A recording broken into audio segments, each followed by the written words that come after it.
अऊज़ु बिल्लाहि मिनश शैतानिर रजीम बिस्मिल्लाहिर रहमानिर रहीम। सूरा अज़्ज़ुमर, सूरा नंबर 39 मक्की सूरा मुबारका है और इस सूरा मुबारका का ज़माने नज़ूल हिजरत हबशा से पहले नबूवत के 5वें साल के शुरू में बताया जाता है। ये वो वक्त था कि जिस वक्त क़ुरान की दावत आम हो रही थी, लोगों में क़ुरान की एक्सेप्टेंस बढ़ रही थी, उसकी दावत जो है वो मशहूर हो रही थी और उसके जवाब में कुरैश मक्का और मुशरिकीन मक्का जो है वो अपने अक़ीदे को, जब अक़ीदा तौहीद सामने आ रहा था तो वो अपने अक़ीदे को और बुतों की पूजा को और बुतों के साथ जो उनकी एसोसिएशन थी उनको उसको डिफेंड कर रहे थे। तो इस सूरह मुबारका में उसी हवाले से कुरैश मक्का के जो उनकी जो डिफेंस था अपने बुतों के हवाले से कि हम उनकी इबादत नहीं करते बल्कि हम उनको खुदा तक पहुंचने का एक ज़रिया बनाते हैं। हम बुतों के ज़रिए, क्योंकि वो बुत जो हैं वो उन्होंने नेक लोगों की यानी उनकी शबी में या नेक लोगों के कॉन्सेप्ट से बनाए हुए थे, या हर ज़माने में जो नेक लोग हुआ करते थे उनकी याद में या उनके नाम पे बनाया करते थे बुत। तो वो कहते थे कि हम असल में इन बुतों की पूजा नहीं करते बल्कि हम इनके ज़रिए से अल्लाह तक पहुँचने का एक रास्ता ढूंढ रहे होते हैं। हम इनको शफाअत के लिए या अपनी सिफारिश के लिए जो वो हमारी अल्लाह के हुजूर करेंगे उस लिए हम इनकी जो है वो रिस्पेक्ट करते हैं या अक़ीदत करते हैं। सूरह ज़ुमर जो है इसमें फिर ख़ास तौर से नबी सल्लल्लाहु अलैहि वसल्लम को ये बताया गया कि इनको ये जो कुरैश मक्का है इनको समझाइए कि ये इनके जो खुद साख्ता माबूद हैं ये क़यामत वाले दिन उनके हक़ में सिफारिश नहीं कर सकेंगे, उनकी शफाअत नहीं कर सकेंगे और क़यामत वाले दिन कोई किसी के काम नहीं आएगा। इंसान का अपना ईमान और अमल ही उसकी निजात का ज़ीना बन सकेगा। यहाँ तक कि आप देखिए कि अंबिया की औलाद जो है वो भी अंबिया उनको बचा नहीं सकेंगे। इसी तरह हज़रत इब्राहीम अलैहिस्सलाम के वालिद के हवाले से जैसा कि आता है कि वो अपने वालिद के बख्शिश की दुआ जब कर रहे थे तो उनको मना किया गया था। तो ना बच्चे माँ बाप को बचा सकेंगे और ना ही वालिदैन जो है वो अपने बच्चों की सिफारिश कर सकेंगे। तो कुजा के ये जो माबूद हैं और ये जो बुत हैं ये आपकी सिफारिश करें। ज़ुमर जो है ये ज़ुमरा की जमा है, यानी ज़ुमरा कहते हैं ग्रुप्स को, बहुत सारे ग्रुप्स। और इस सूरह मुबारका की आखिरी आयत 71 से 75 में ये ज़िक्र किया गया है कि इंसान अपने आमाल के साथ अल्लाह के हुजूर इंडिविजुअली इनफरादी तौर पर हाजिर होगा और उसके बाद जब हिसाब किताब हो जाएगा तो ग्रुप्स की शक्ल में, गिरोह की शक्ल में जन्नत और जहन्नुम में दाखिला होगा। इसी तरह इस सूरह मुबारका में इस चीज़ का भी तज़किरा है कि एक दफ़ा सरदारान कुरैश जो हैं उन्होंने नबी सल्लल्लाहु अलैहि वसल्लम के पास आके उनको पेशकश की थी कि आप ऐसा करें कि 6 महीने आप हमारे माबूदों की इबादत करें और 6 महीने हम आपके अल्लाह की इबादत करेंगे, यानी हम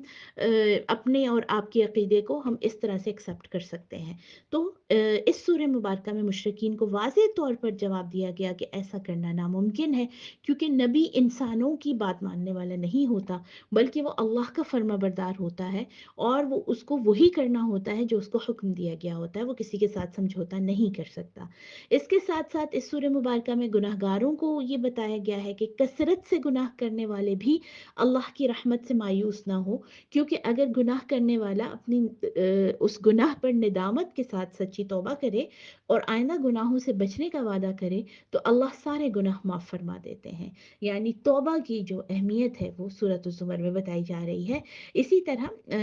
इस चीज़ की तलक़ीन है कि अल्लाह की पकड़ और मौत आने से पहले पहले 3 काम कर लो। एक ये कि मौत से पहले अल्लाह की तरफ रुजू कर लो, दूसरा ये कि अल्लाह की फर्माबरदारी शुरू कर दो और तीसरा ये कि कुरान की इत्तिबा शुरू कर दो, तो तुम कामयाब हो जाओगे। इसी तरह इस सूरह मुबारका में ये भी बताया गया है कि जैसे मौत के वक्त इंसान की रूह कब्ज़ कर ली जाती है, इसी तरह नींद की हालत में भी जब इंसान सो जाता है गहरी नींद तो उसकी रूह उसके जिस्म से निकाल दी जाती है और फिर अगर किसी का मौत का वक्त हो तो उसको फिर वो रूह उसके अंदर वापस नहीं लौटाई जाती, लेकिन जिसके ज़िंदगी के दिन अभी बाकी हों तो वो रूह उसको लौटा दी जाती है। इसीलिए इस चीज़ की तलक़ीन ख़ास तौर पर सुन्नत नबवी से हमारे सामने आती है कि सोने से पहले नबी सल्लल्लाहु अलैहि वसल्लम के जो मामूलात थे कि आप सल्लल्लाहु अलैहि वसल्लम अज़कार और इसी तरह सूरह बक़रा की आखिरी जो आयत हैं, सूरह फ़लक़ और नास, इसी तरह जो कलिमा शहादत है, ये सारे अज़कार करने के बाद सोते थे, क्योंकि इंसान जब नींद की हालत में जाए तो उसे पता नहीं कि उसने वापस अपनी ज़िंदगी में वापस आना है या नहीं।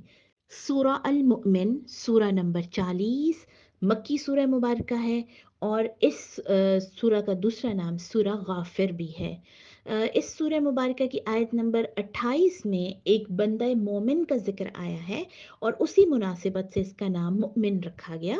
ये वो सूरा मुबारका है जो उन 7 सूरतों में शामिल है, बल्कि उन 7 सूरतों में पहली सूरा है जो हामीम के लफ्ज़ से शुरू होती हैं। उनको हामीम हवामीम सबा भी कहा जाता है। ये जो 7 की 7 सूरतें हैं इनमें तौहीद, रिसालत, आखिरत और कुरान पर ईमान लाने के दलाइल बड़े ज़ोरों शोर से और बड़े स्ट्रॉन्ग वे में पेश किए गए हैं। ये जो सूरह मुबारका है ये उस वक्त नाजिल हुई जब मक्की ज़िंदगी में कुरैश जो हैं वो बहुत ज़्यादा निडर हो गए थे मुसलमानों पर जुल्म सितम में। और ये वो टाइम था जिसमें मुसलमान हिजरत हबशा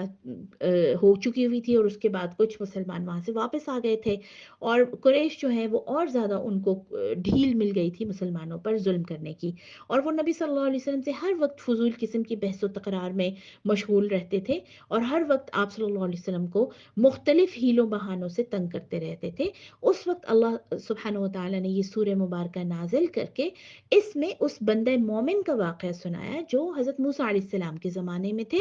और फ़िरौन के जुल्म सितम के मुकाबले में जिन्होंने अपने ईमान को जो अपने ईमान पर साबित कदम रहे थे। तो उन्हीं का सैंपल देकर मुसलमानों को और नबी सल्लल्लाहु अलैहि वसल्लम को तसल्ली दी जा रही है और ये बताया जा रहा है कि ये जो बंदे मोमिन थे ये फ़िरौन के ख़ास दरबारियों में से थे, ख़ास उसके वज़ीर और मुशीरों में से थे। लेकिन जिस वक्त ये मुसलमान हुए तो इन्होंने फ़िरौन के सामने कलिमा हक़ को बयान किया और बड़ी हिम्मत के साथ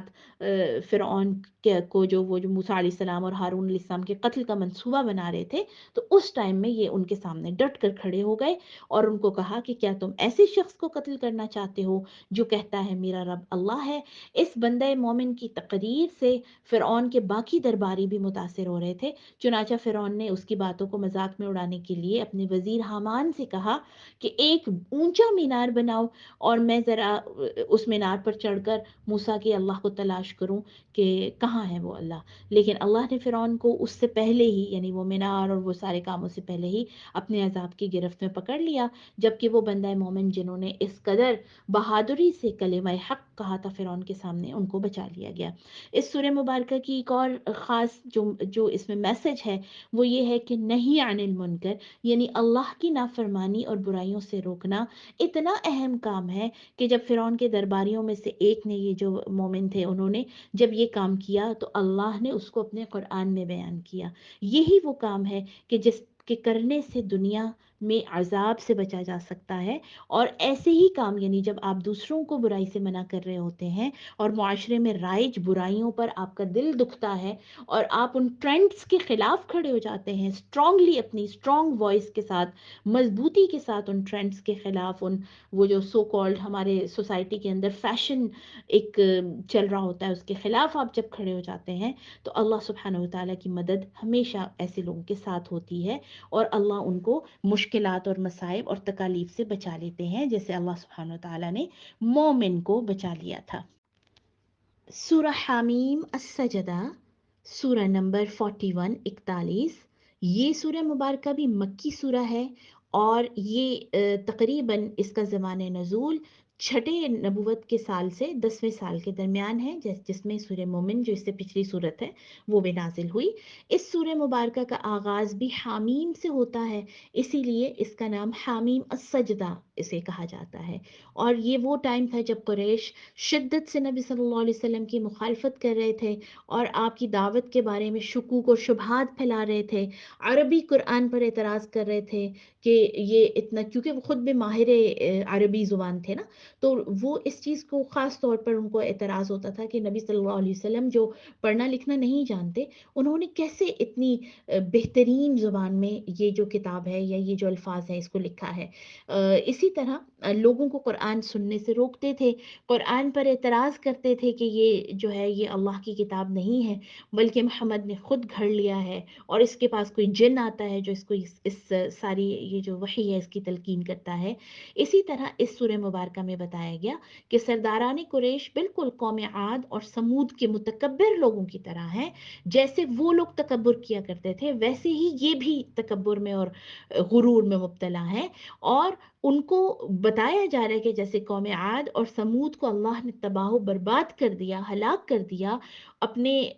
یعنی دشمنوں کو اللہ سبحانہ و تعالیٰ ایسے ہی ڈیل کیا کرتے ہیں. تو اگر تم اپنی اس روش سے باز نہ آئے تو تمہارے نصیب میں بھی ہلاکت لکھی ہوئی ہے. اسی طرح اس سورہ مبارکہ میں آخرت کے حوالے سے خاص طور پر آیات ہیں جس میں یہ بتایا جا رہا ہے کہ قیامت والے دن انسان کی جو سکن ہے، اس کی کھال، اس کی آنکھیں اور اس کے کان انسان کے خلاف گواہی دیں گے، اس کے خلاف باتیں کریں گے. اور انسان حیرانی سے پوچھے گا کہ تم ہمارے اوپر کیوں گواہی دے رہے ہو؟ تم ہم اپنے یعنی اپنے اس کے اپنے جسم کے اعضاء ہیں نا. تو انسان حیرانی سے اپنے آپ کو دیکھے گا کہ یہ جو اپنا جسم میں نے اتنا سینت سینت کے رکھا، اس کو گرمی سے بچایا، سردی سے بچایا، آج یہ میرے ہی خلاف بول رہا ہے. اور آج اب آپ دیکھیے کہ سائنٹیفک ریسرچ سے بھی یہ ثابت ہو رہا ہے کہ ہم جو کچھ کرتے یا بولتے ہیں اس کی مکمل ریکارڈنگ ہماری کھال میں ہو رہی ہوتی ہے. یعنی ہماری جو سکن ہے وہ ابزارب کر رہی ہوتی ہے چیزوں کو، جہاں جس انوائرمنٹ میں ہم رہ رہے ہوتے ہیں، جو بات ہم کر رہے ہوتے ہیں. اگر پازیٹیوٹی میں ہیں، اگر پازیٹیو لوگوں میں ہیں تو ہماری سکن اس پازیٹیوٹی کو ابزارب کرتی ہے. اسی طرح اگر ہم نیگیٹو انوائرمنٹ میں ہیں جہاں ہم پر حسد ہو رہا ہوتا ہے یا جہاں ہم پر تنقید ہو رہی ہوتی ہے تو ہماری سکن اس نیگیٹیوٹی کو ابزارب کر لیتی ہے، اور جو ان دا لانگ رن انسان کا رویہ پھر ویسا ہی بنتا چلا جاتا ہے. اسی طرح جیسے میموری کارڈز ہیں یہ ہمارے موبائل میں اور ہمارے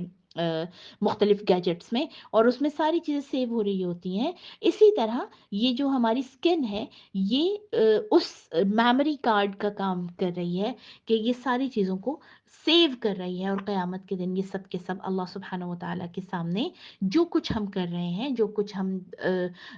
اپنی اس جسم کے ساتھ جن جن چیزوں میں انوالو ہوتے ہیں وہ سب کا سب اللہ کے سامنے پیش کر دیا جائے گا. اور پھر اس وقت میں ہماری یہی سکن، ہمارا یہی جسم جو ہے یہ ہمارے خلاف گواہی دے گا. اسی طرح اس سورہ مبارکہ میں یہ بھی بتایا گیا آیت نمبر 53 میں کہ اس کائنات میں اور انسان کی ذات میں بہت سے راز پوشیدہ ہیں جو عنقریب ظاہر ہو جائیں گے. تو آپ دیکھیے کہ سائنس کی ترقی اور جو ڈے بائی ڈے مختلف ٹیکنالوجیز ہیں، اور اسی طرح میڈیکل سائنسز، اور اسی طرح جیوگرافی اور ایکولوجی، اور یہ ساری جو چیزیں ہیں یہ کئی طرح کی جو چھپی ہوئی اور جو سیکرٹ کہہ لیں کہ انسان کے اپنے اندر اور اس کائنات کے اندر اس کو ظاہر کرتے رہتے ہیں، جن کو ہم مختلف پھر ڈسکوریز کہتے ہیں اور سائنس کے تجربات کہتے ہیں. اسی حوالے سے سورہ حامیم سجدہ میں اللہ سبحانہ و تعالیٰ نے ہمیں بہت پہلے سے بتا دیا کہ تمہارے اندر اور تمہارے باہر، انسان کی اپنی ذات میں اور انسان کی اس کائنات میں بے تحاشا راز چھپے ہوئے ہیں جو کہ غور و فکر کرنے والوں کو ان کے سامنے اللہ سبحانہ و تعالیٰ ظاہر کر دیتے ہیں. وما علینا الا البلاغ. السلام علیکم ورحمۃ اللہ.